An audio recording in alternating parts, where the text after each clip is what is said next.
I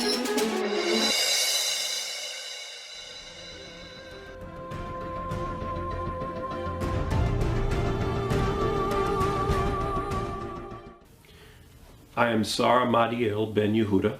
Sar means minister. My title in the community, my role is minister. My portfolio is that of information.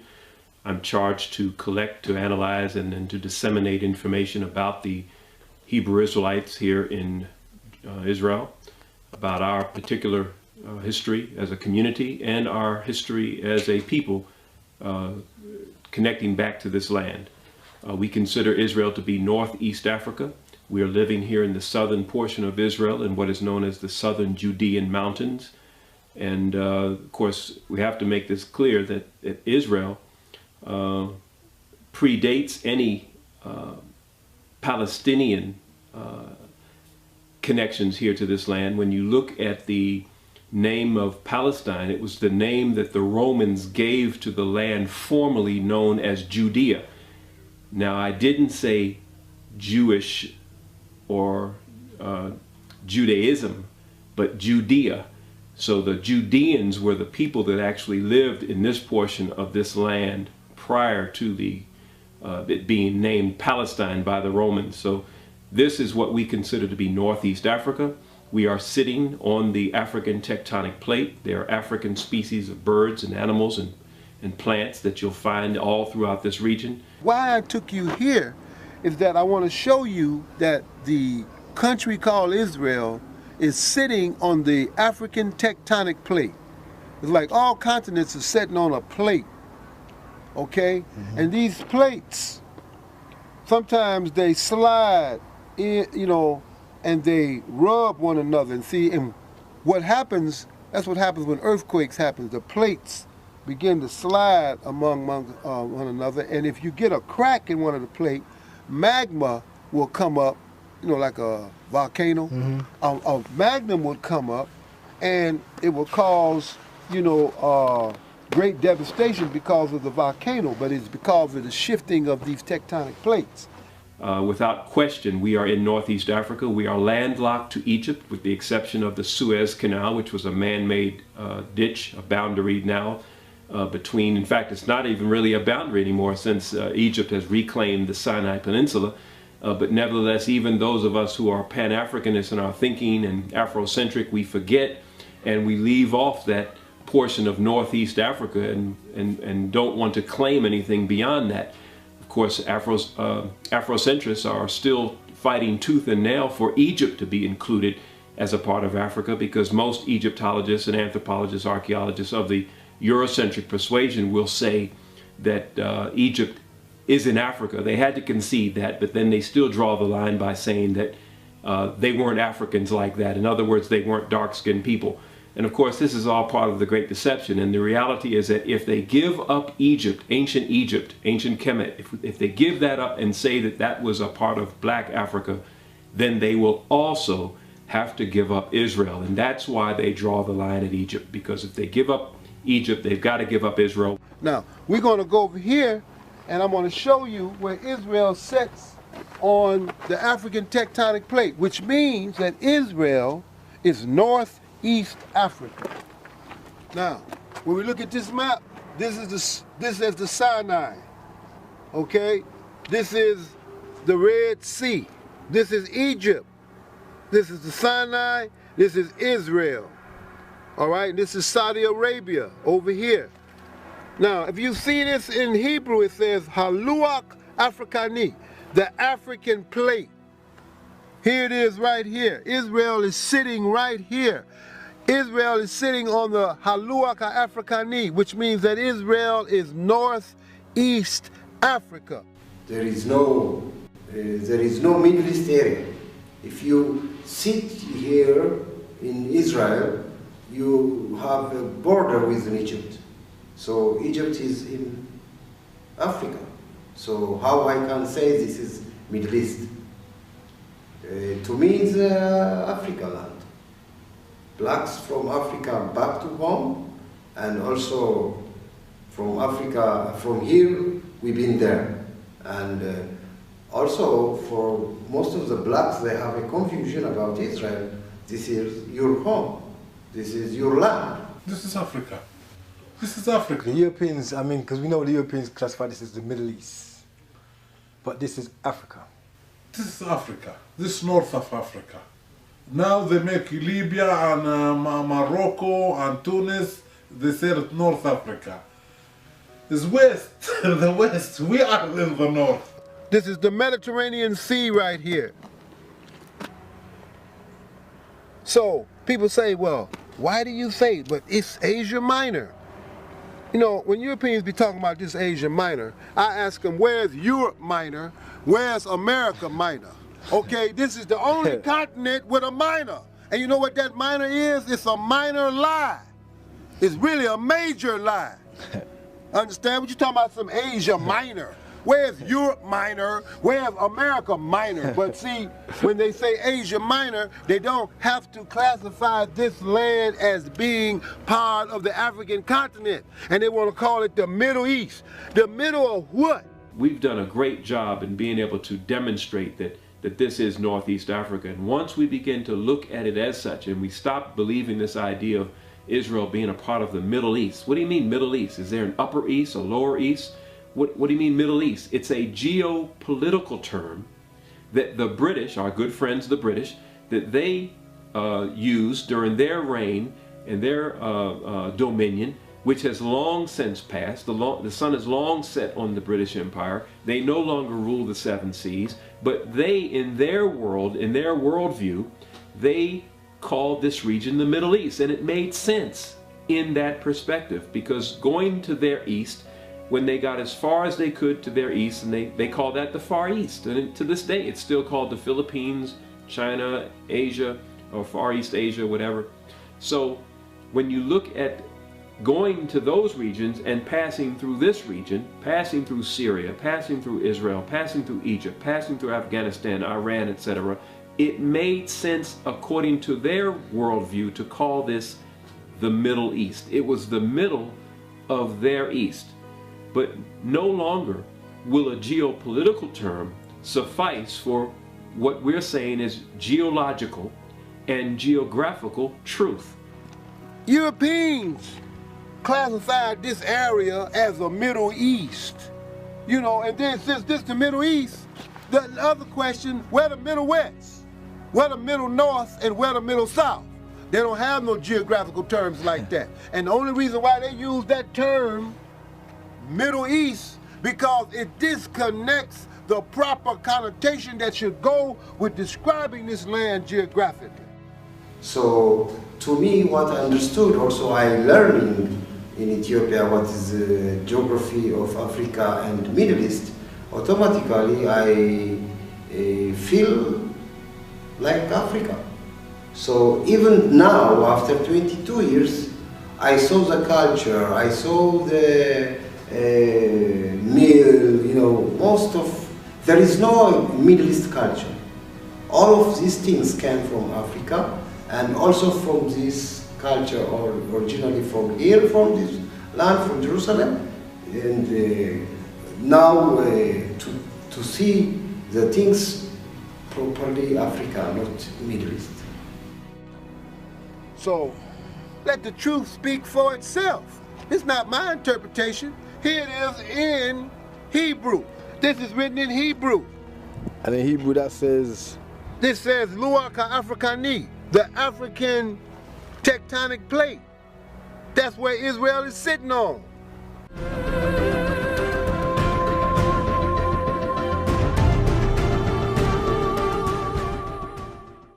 I want to say I'm sorry that my English is not so good, but I will try, you know, to explain or to teach the people that don't know that we are here in this land before maybe more in 2000 of years in this area, in Sinai desert.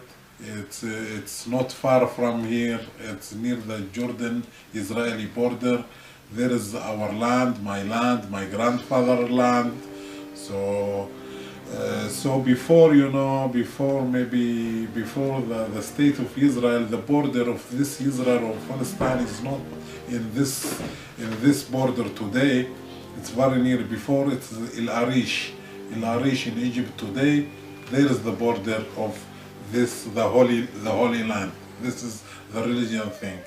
So many people, they don't know that the black people here in this land, it's not for the last 100 years or something like this. It's more than 1,000 of years. Africa. He's from Africa. نحن 10 دورات بو. 10 دورات, 10 generations here. بو بإسرائيل, هيتا فلسطين, هيتا لفناء تركي ما نحن. لفناء before the Palestinian, before the Turkish Empire. His people was here. The original people here, it was black.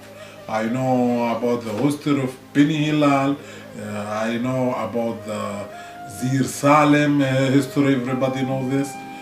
Most of the Bedouin here, most of them, they come from the Arab Gulf. They know, they can know they're not original here. They know that we are the original people here in this land. The evidence is hands down. It's not even something that we engage in a debate on about the dark-skinned nature of the peoples that lived in these regions in antiquity.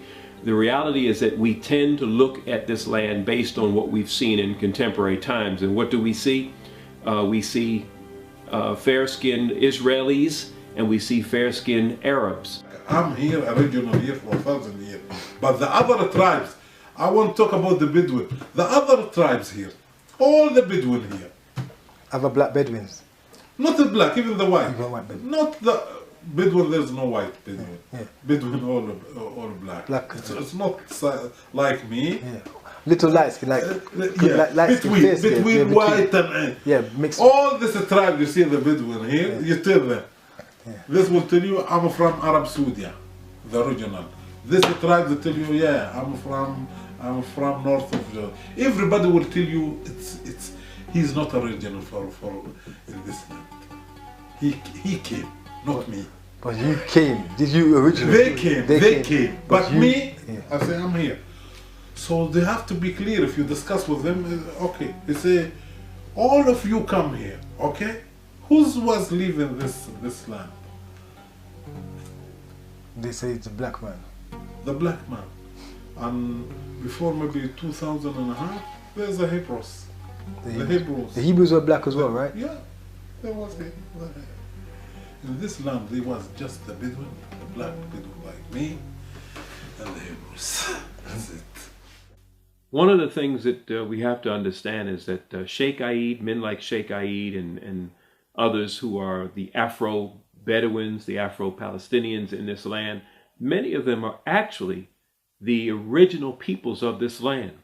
When you go back to the earlier Zionist thinkers, and I'm going all the way back to Berekov, who was the theoretician of the Zionist left, that he actually referred to them as most probably these people that were living in the land prior to the establishment of the state, that they were most probably descendants of the early Judeans and the early Canaanites. And of course, the Canaanites were an African people, sons of Ham.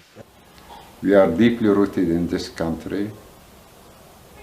We are talking about generations and generation and generation. For example, the picture which I have over here. Now, look at the picture pretty well. The man holding the rope of the camel. The man holding the rope of the camel is the Caliph Umar bin Khattab. He is the third man after Prophet Muhammad. Caliph Ma? Caliph Umar bin Khattab. Ma.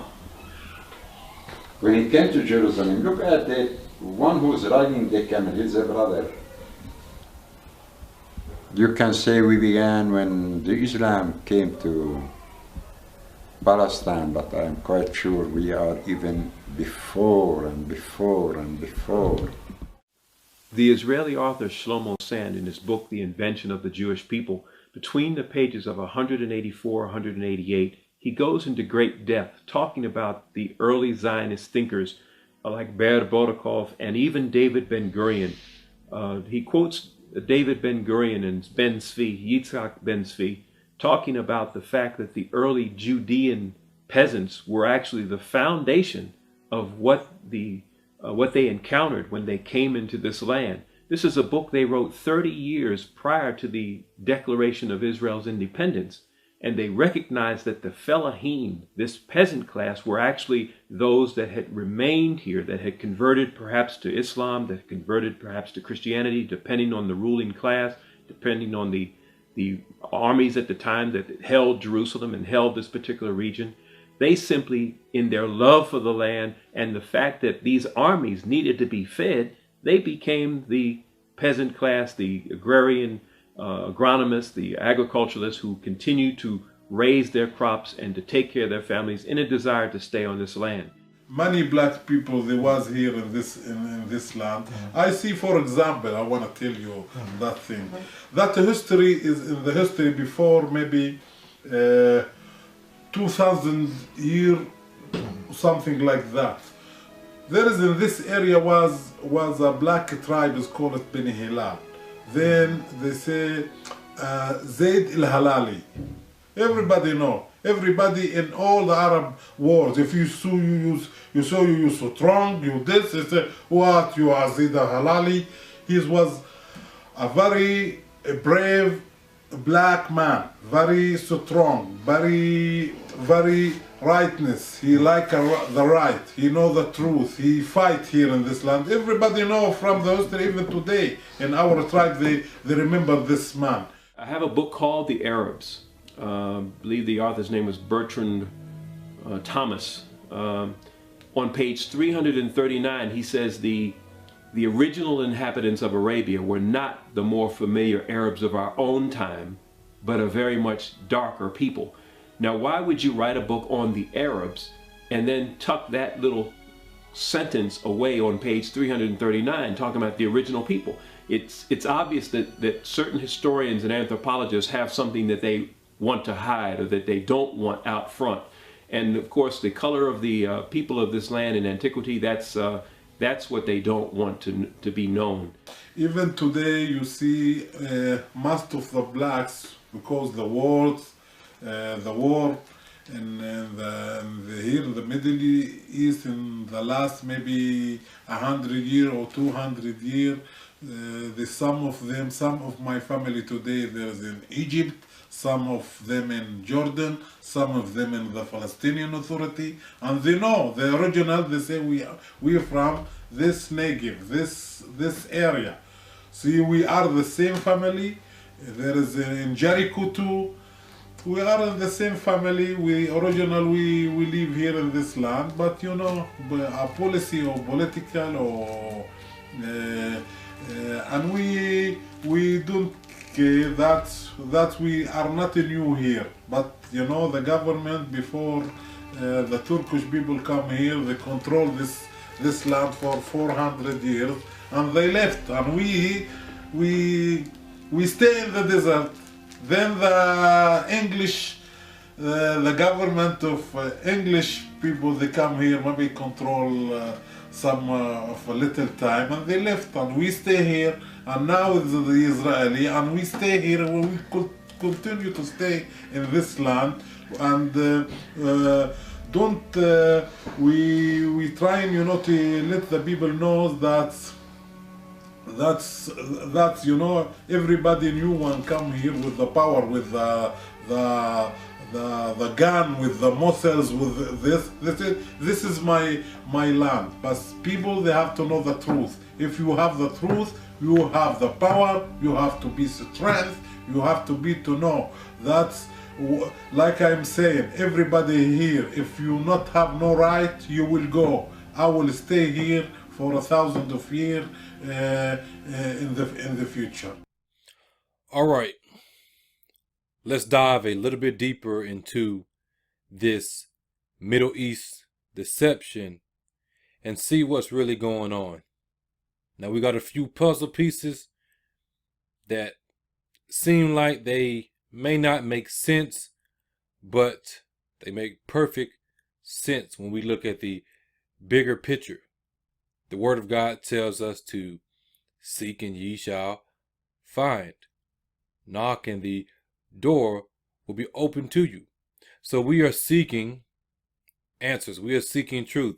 We are knocking at the door of truth and searching for different things to find out what is really going on and confirm the things that we have been studying, and to know that what God has been showing us is true and who the synagogue of Satan is. Now we see on the screen talks about the Middle East. It says the term Middle East may have originated in the 1850s in the British India Office. So it was started by the British way back in the 1850s, probably even before that. But the British establishing the term Middle East is going to play a important factor in this whole Middle East deception, and you'll see. It continues on and says, however, it became more widely known when American naval strategist Alfred Thayer Mahan used the term in 1902 to designate the area between Arabia and India. During this time, the British and Russian empires were vying for influence in Central Asia. So it's really about war. It's really about land. A rivalry which would become known as the Great Game. Mahan realized not only the strategic importance of the region, but also of its center, the Persian Gulf.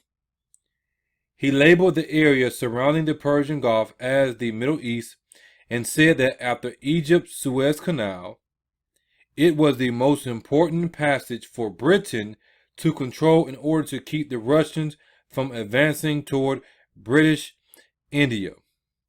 Mahan first used the term in his article, The Persian Gulf and International Relations, published in September 1902 in the National Review, a British journal. So the term was a military strategic move. It was a military or militarial strategic move to name the Middle East the Middle East. If we go right here, it says the Middle East, if I may adopt a term which I have not seen. So it's something that he came up from his imagination for the purposes of politics and war. Will someday need its Malta as well as its Gibraltar. It does not follow that either will be in the Persian Gulf. So he goes on, he talks about this. But it talks about the Suez Canal, because this thing goes back even farther. So we want to go check out the Suez Canal, and you've heard me talk about this before, how it is a man-made waterway that separates Israel from Egypt when Israel is a part of Egypt, or Africa, excuse me. But we know Egypt is in Africa, but Africa more so. The Suez Canal is an artificial sea level waterway in Egypt. So it's man-made, connecting the Mediterranean Sea to the Red Sea through the Isthmus of Suez. So this is it right here.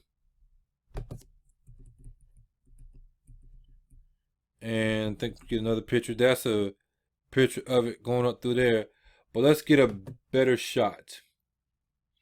And you have the Suez Canal right here. That's the Mediterranean Sea. There's Israel. And here's the Red Sea. Indian Ocean right there, the Red Sea. So go up in here. Boom. There is the Suez Canal. They made this canal, and it separates Israel from right here, Egypt, Africa, by them making that canal. This is why they don't really want to give up Egypt, as you heard them talk about in the previous videos. But we see that this part right here, they can cross over. Boom, they can cross right over. But they can't really do that anymore because of this Suez Canal. It is a part of Africa, a part of Egypt. Man-made. Man-made. So you see how deep the deception goes. Now, it gets even crazier. This is an article from the New York Times I found. It says how the Middle East was invented. Until this century, nobody talked about the Middle East because neither the term nor the states in the region existed. So the term the Middle East didn't exist. They made it up for a specific reason, because they wanted to separate Israel from Africa. There's a reason for that, because you cannot hide the heritage of Africa. Both were, right here, both were the works of the victors in World War I, the true begetters of the furies that still rage. So it talks about that. We want to go down here, get another witness. The term Middle East was coined in 1901 by Admiral Alfred Thayer Mahan, the celebrated American advocate of naval power. It was popularized in speeches in 1916 by Sir Mark Sykes, a British member of Parliament. Notice it keeps on tying back to the British. It's going to make perfect sense when we move on in this study. As a part-time diplomat, he also negotiated the secret Sykes-Picot Agreement, which defined spheres of influence in a soon-to-be partitioned Ottoman Empire. Now, some of you've been watching the videos before, you know where this is going. But if not, bear with me. The initial designer of the Middle East was Britain's redoubtable war minister, Lord Kitchener, who proposed indirect colonial hegemony, relying on indigenous kings and emirs to carry out British wishes. So we see this guy right here, Lord Kitchener. Keep his name in mind, because we're going to make some connections that probably shouldn't be connected. Well, connections that they don't want us to make. Again, keep in mind Lord Kitchener, and you keep on seeing the British, Britain, all over. Let's go down to here, right here. Start right here.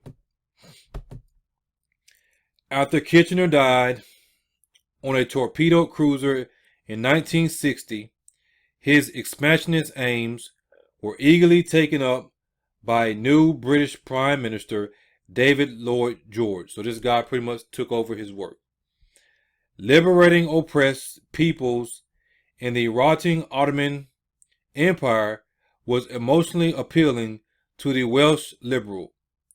So was the Zionist dream of restoring Jews to their ancient homeland. Are you starting to make the connections?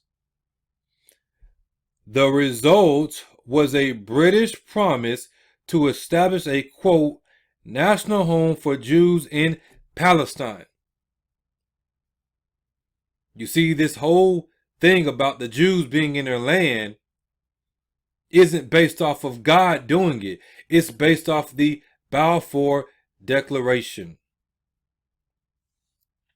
It continues on and says, and the stapling together of virtual protectorates in Iraq, Transjordan, Kuwait, the small Persian Gulf states, Syria, and Lebanon. The latter two grudgingly yielded to French control. All about power. Now, let's go look at this guy we were just talking about, Lord Kitchener. Let's find out something interesting. How Lord Kitchener got 5,000 from Lord Rothschild. And you see it right here, how Lord Kitchener got 5,000 from Lord Rothschild. This is an actual article where they're talking about it. He was trying to get money, if I'm not mistaken, when Lord Kitchener was starting his list for the 100,000 for the Gordon College. He was advised that the first and best step he could take was to attend a lunch in the city which Lord Rothschild would give. So he was trying to gather money to start a college. And they told him to go to the Rothschilds. This British guy, who we go back, he's tied into naming the land over there the Middle East, when there really is no such thing as the Middle East. This guy right here, if we go back, the result was a British promise to establish a national homeland for Jews in Palestine. Remember, Kitchener died, and then David Lloyd, he took over. And then it says right here, so was the Zionist dream of restoring Jews to their ancient homeland. So it's all Kitchener's work pretty much, leading up to the British promise to establish a national homeland, leading up to the Balfour Declaration, which gave them the deed to the land, which they don't really own in the first place. So let's go back here again, and we see that he got this money from the Rothschilds. Now, it gets even crazier. I can't go into detail on it, but I'm going to show you a link to give you an idea of what was going on, to show you how wicked these people really are. Now you can pause it, you can get these websites and everything if you want to. But we go here and we see the Rothschild murder of Lord Kitchener. They had the man murdered. You know, like tying up loose ends. They had the man murdered who borrowed that money from them. Now, was it because of the money or was it because of something else?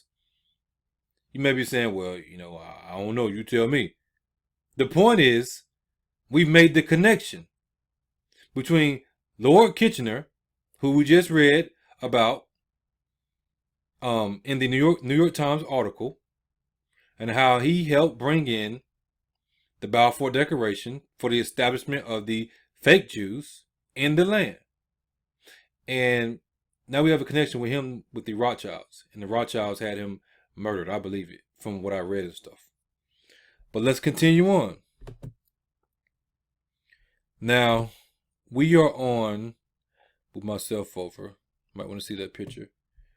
We're on the actual Rothschild site. You know they had an actual website, did you? The Rothschild Archive, or archive.org. So this is a website that has all their documents and stuff. Not all their documents, but information about their family. Let's read this right here. Lionel Walter Rothschild, in his capacity as the unofficial leader of the what?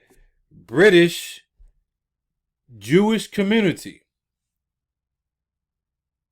You see, they thought that they were helping to fulfill Bible prophecy to help bring in or bring back Jesus. That's what they really believed. Christian Zionism, it starts way back here. That's why they ended up giving them the land, because they thought that they were filling Bible prophecy by giving them the land, and the Jews coming back over to the land, which the people who got the land through the Rothschilds, they aren't even Jews in the first place. So, in a sense, the British, the Christian Zionists, and the British Jewish community, as we see, they did end up fulfilling Bible prophecy, the synagogue of Satan. But let's continue on. It says, let's start at the top again. Lionel Walter Rothschild, in his capacity as the unofficial leader of the British Jewish community, was the Lord Rothschild to whom Balfour addressed his 1917 proposal regarding the establishment of a Jewish state. So you got this guy, Lionel Walter Rothschild, who was the unofficial leader of the British Jewish community. And he was who the Balfour Declaration was addressed to. On November 1st, 1917, Lord Rothschild was informally notified that a letter would be sent to him the following day from Foreign Secretary Balfour. I find it interesting that it was on November 1st because that was the day that I was born. So why do I find it interesting? Because the day that the land of my forefathers was officially given, because it says that he told them informally, before he even got the letter, he told them on November 1st, the land of my forefathers was given to the synagogue of Satan on the exact day that I was born. And here I am in 2017? Yeah, 2017, exposing the synagogue of Satan for taking the land that belongs to me, the land that belongs to my forefathers, the land that belongs to both Jews and Gentiles who are born again. If you're a Jew or Gentile and you're born again, the land belongs to you. It's your land too. So they've taken our land and they're parading like it's their land. I just found that interesting that it was on November 1st. And here I am exposing this, and I was born on November 1st.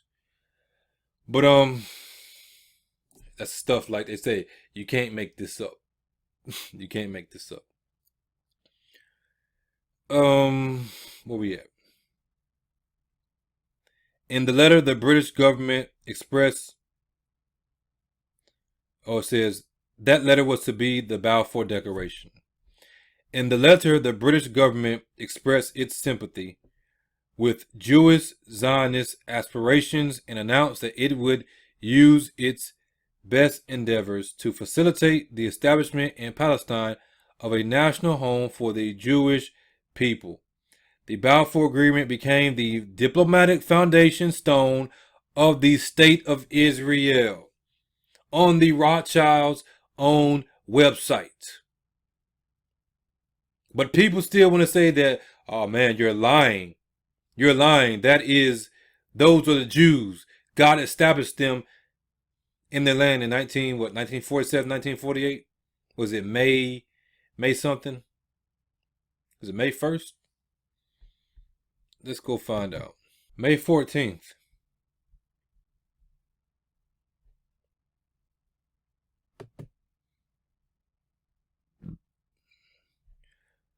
But let's continue on. This is their timeline. I want to show you some interesting things.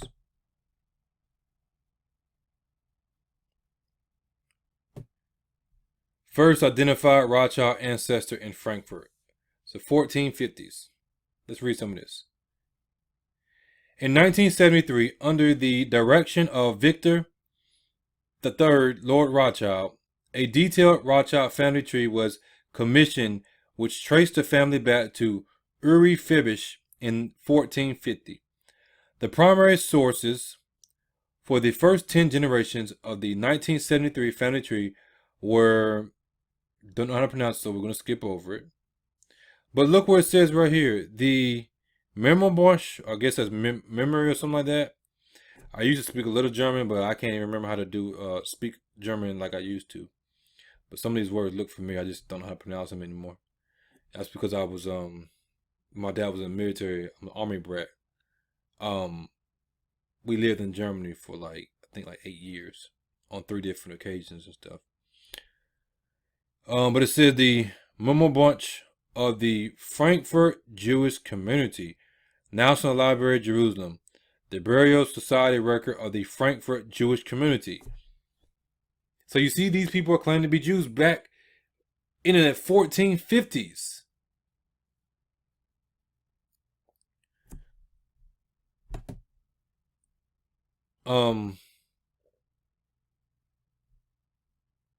Talks about the House of the Red Shield. The House of the Red Shield, from which the family derived their name, was built by Rothschild ancestors in the Judengasse in Frankfurt. Judengasse, Judah. The Frankfurter Judengasse from Germany. Judengasse means Jews' Alley.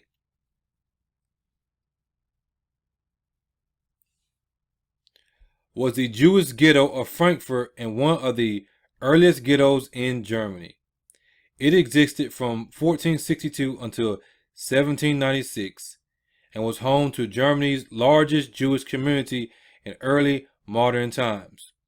They were in Europe way before Hitler got there, claiming to be Jews. So when they came over there and they making this big deal, history is talking about that Hitler killed the Jews, it's crap. Do we need to go back to the Havara Agreement? You know, that agreement that Hitler had with the Jews, and they had a coin to commemorate it. Have we forgotten about that?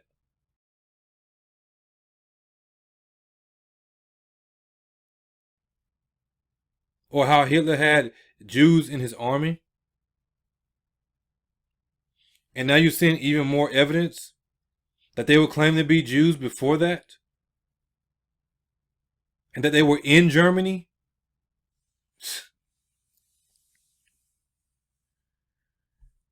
At the end of the 19th century, most of the buildings in the Judengasse were demolished. The area suffered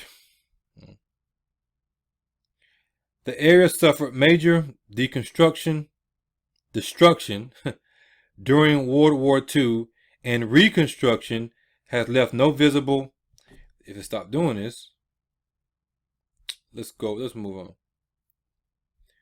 But let's go down here. It gives a complete timeline of different events in the Rothschild's history. If you want to check it out, you can go on this website right here, RothschildArchive.org. There's a lot of interesting stuff in here. But I want to go down to the 1917s. Oh, what do we have here? The Balfour Declaration. It says, I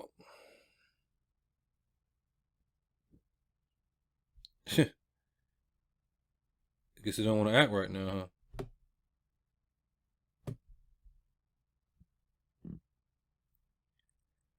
The Balfour Declaration was a letter from the United Kingdom's Foreign Secretary Arthur James Balfour to Lionel Walter, 2nd Lord Rothschild, in his capacity as unofficial leader of the British Jewish community. The letter concerned the favorability by the government of the establishment in Palestine of a national home for the Jewish people. This is how they got the land. The Balfour Agreement became the diplomatic foundation stone of the State of Israel. Remember, we covered that before. Nowhere in the Bible does it say anything about a state of Israel. State is a political entity. Political entity. Matter of fact, let's go look it up. What is a state?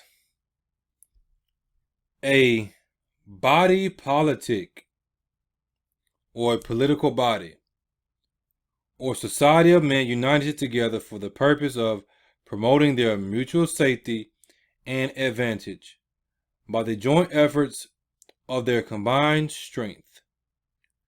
So we see that a state is a political entity or society of men. Secret society, anybody? It's not a secret anymore. The truth is coming out. But let's continue on. Let's go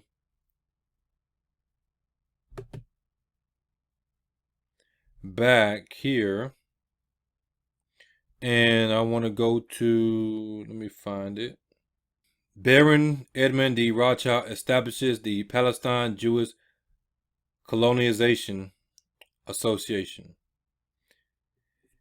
In 1882, Edmund de Rothschild began to buy land in southern Syria, Ottoman Palestine. He became a leading proponent of the Zionist movement. It's right here in front of our faces.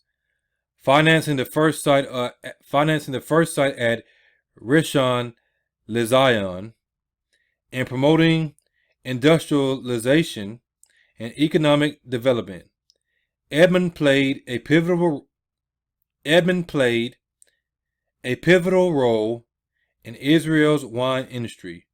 Under the supervision of his administrators, farm colonies and vineyards were established, and two major wineries were opened in Rishon LeZion and Zekron Yaakov. In 1923, Edmund established the Palestine Jewish Colonization Association with his son James as first president. Pica acquired more than 125,000 acres of land and set up business ventures to enable the work which he started in Palestine to be continued. For his Jewish philanthropy, Baron Edmund became known as Hanadiv Yahadua, Hebrew for the known benefactor, or the famous benefactor. We also want to go one more place. Support for Jewish refugees. The Rothschild family has quickly responded to the plight of Jews across Europe, and many activities were orchestrated from New Court and by the family. Anthony D. Rothschild and his wife Yvonne provided assistance to Jewish refugees from Europe while maintaining the family's commitments to a number of Anglo-Jewish institutions. Efforts continued throughout the war and after, with the Central British Fund for Jewish Relief and Rehabilitation and other efforts being coordinated through the bank's office at New Court. Still tied directly in with the British, right? Because you had the British Jewish community who pushed for the land, and they got it, fulfilling Bible prophecy in the sense of the synagogue of Satan, not Israel becoming a nation in 1948. It continues on, it says, in the late 1930s, Lord Rothschild was a powerful advocate for the plight of refugees. James D. Rothschild arranged for an entire orphanage to be transported from Frankfurt and accommodated at his estate at Waterston. I can't really see it. It's small. Yeah, that's it.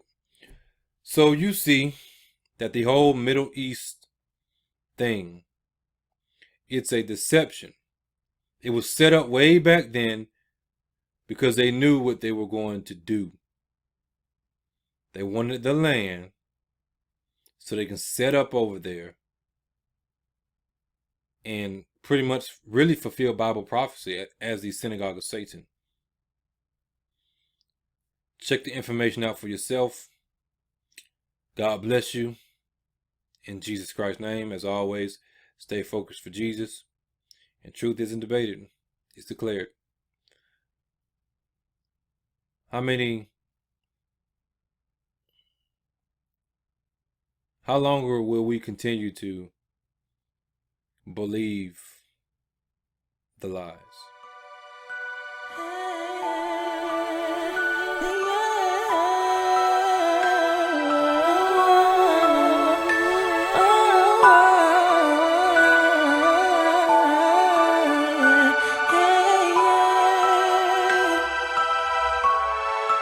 Because you say I am rich and increased with goods and am need of nothing.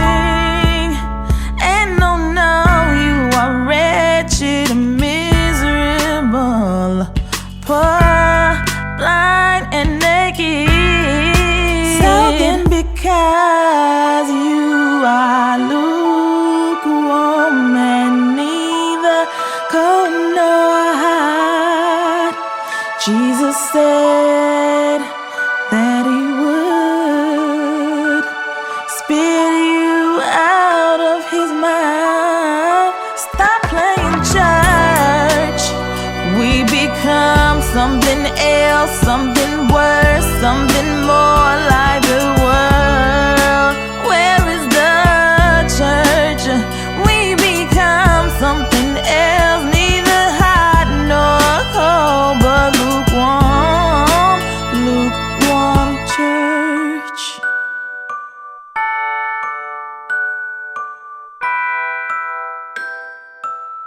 Jesus said, I counsel thee to buy of me gold tried in the fire, that you may be rich, clothed in white raiment to hide the shame of your nakedness. So then because you are lukewarm and neither cold nor hot, Jesus said that he would spit you out of his mouth. Stop playing church. We become something else, something worse, something more like the world. Where is the church? We become something else, neither hot nor cold, but lukewarm, lukewarm church.